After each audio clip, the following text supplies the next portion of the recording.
Anak adalah ibarat kertas putih. Jadi, sebagai guru, saya bebas menulis apa saja di kertas itu. Yang kedua, guru lebih dominan dalam kegiatan pembelajaran di kelas. Kemudian yang ketiga, saya sebagai guru lebih sering mengukur aspek kognitif dan afektif siswa dibandingkan dengan psikomotoriknya.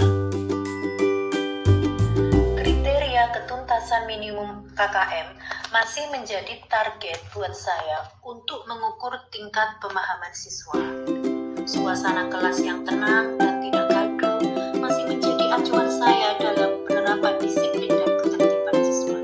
Kemudian saya tidak memahami karakteristik anak, hanya mengira-ngira tanpa mendiagnostiknya terlebih dahulu.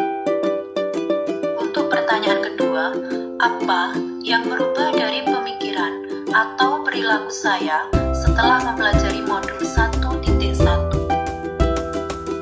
Kita bisa memberikan peserta didik kebebasan menyelesaikan setiap tugas sesuai minat, bakat, dan kreativitasnya masing-masing. Kegiatan pembelajaran yang berpusat pada anak dengan memberikan rangsangan pertanyaan pematik untuk dijawab terlebih dahulu.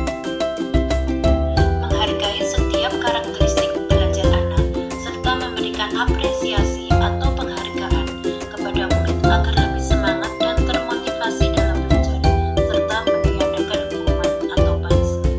Pembelajaran yang kreatif dan inovatif salah satunya dengan menggunakan teknologi informatika. Pertanyaan ketiga, apa yang bisa saya terapkan ke depannya supaya kelas saya mencerminkan pemikiran Ki Hajar Dewantara? Hal ini bisa dilakukan dengan cara merancang modul ajar yang interaktif dan menyenangkan dengan melibatkan peserta didik.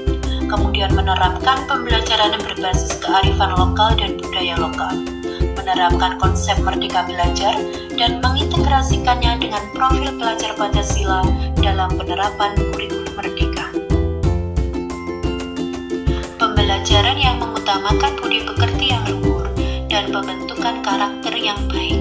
Menerapkan sistem AMONG, tidak menuntut tetapi menuntut, dengan pola asih, asuh, dan asah, suatu tindakan, keberadaan, dan pengalaman. Pembelajaran yang sesuai dengan kodrat alam dan kodrat zaman peserta didik.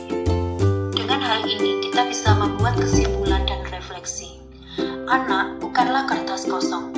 Mereka punya bakat dan keunikannya masing-masing. Sedangkan pendidikan adalah alat untuk menuntun anak, untuk mengembangkan bakat dan minat yang mereka miliki. Pendidikan sejatinya adalah berhamba pada anak. Seorang pendidik harus melayani siswa secara prima, adil, dan menyeluruh.